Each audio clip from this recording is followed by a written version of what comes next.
بسم اللہ الرحمن الرحیم۔ السلام علیکم ناظرین، آپ دیکھ رہے ہیں آور نالج ہاؤس۔ ناظرین، پچھلی ویڈیو کے اندر ہم نے حضرت ہود علیہ السلام کی قوم کو دعوت اور ان کے رویے کے اوپر بات کی تھی، جبکہ اس ویڈیو کے اندر ہم حضرت ہود علیہ السلام کا بتوں سے اعلان برات یعنی حضرت ہود علیہ السلام کا بتوں سے اعلان لا تعلقی پر بات کریں گے۔ جب قوم نے دعوت توحید کو تسلیم نہ کیا بلکہ اپنے بتوں کے بارے میں اپنے اعتقاد اور زبردست اظہار کیا، تو حضرت ہود علیہ السلام نے ان کے معبود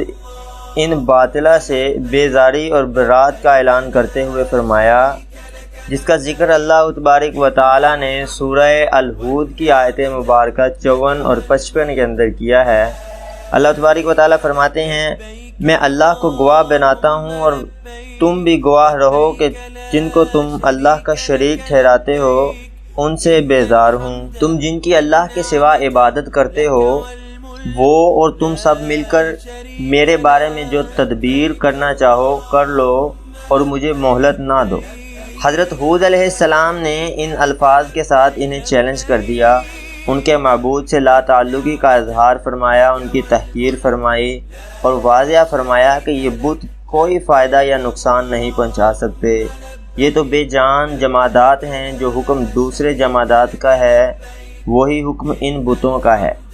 جتنی طاقت دوسرے پتھروں میں ہے اتنی طاقت ان بتوں میں ہے۔ اگر تمہارا خیال درست ہے کہ یہ کسی کی مدد کر سکتے ہیں یا نفع دے سکتے ہیں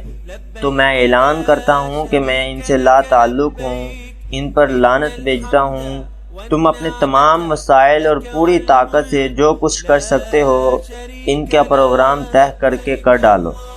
مجھے گری کی مہلت بھی نہ دو، مجھے تمہارا کوئی خوف اور پرواہ نہیں۔ پھر حضرت ہود علیہ السلام نے فرمایا، جس کا ذکر قرآن کریم کی سورہ ہود کی آیت مبارکہ 56 میں ہوا ہے، میں اللہ پر جو میرا اور تمہارا سب کا پروردگار ہے بھروسہ رکھتا ہوں۔ زمین پر جو بھی چلنے پھرنے والا ہے وہ اللہ تعالیٰ اس کو چوٹی کے پکڑے ہوئے ہے، بے شک میرا پروردگار سیدھے راستے پر ہے، یعنی میرا اعتماد اللہ پر ہے۔ جو کوئی اس کی پناہ میں آئے اس کا سہارا طلب کرے، اس کا کوئی کچھ نہیں بگاڑ سکتا۔ ہود علیہ السلام کا یہ چیلنج ناقابل تردید ثبوت ہے کہ آپ اللہ کے بندے اور اس کے رسول تھے،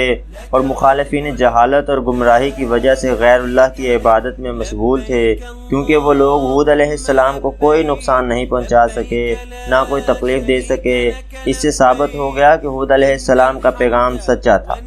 اور ان لوگوں کا عقیدہ باطل اور غلط تھا۔ اس سے پہلے نوح علیہ السلام نے بھی یہی دلیل پیش کی تھی، جس کا ذکر اللہ تبارک و تعالی نے سورہ یونس کی آیت مبارکہ 71 کے اندر فرمایا، جس کا ترجمہ آپ کے سامنے پیش کرتے ہیں، اے میری قوم، اگر تم کو میرا تم میں رہنا اور اللہ کی آیتوں سے نصیحت کرنا ناگوار ہو تو میں تو اللہ پر بھروسہ رکھتا ہوں، تم اپنے شریکوں کے ساتھ مل کر ایک کام جو میرے بارے میں کرنا چاہو مقرر کر لو اور وہ تمہاری تمام جماعت کو معلوم ہو جائے اور کسی سے پوشیدہ نہ رہے، پھر وہ کام میرے حق میں کر گزرو اور مجھے مہلت نہ دو۔ جبکہ حضرت ابراہیم خلیل اللہ علیہ السلام نے بھی یہی بابت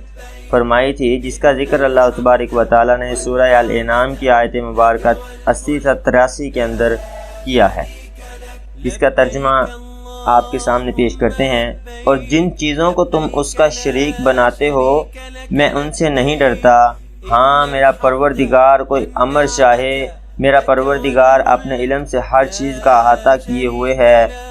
کیا تم خیال نہیں کرتے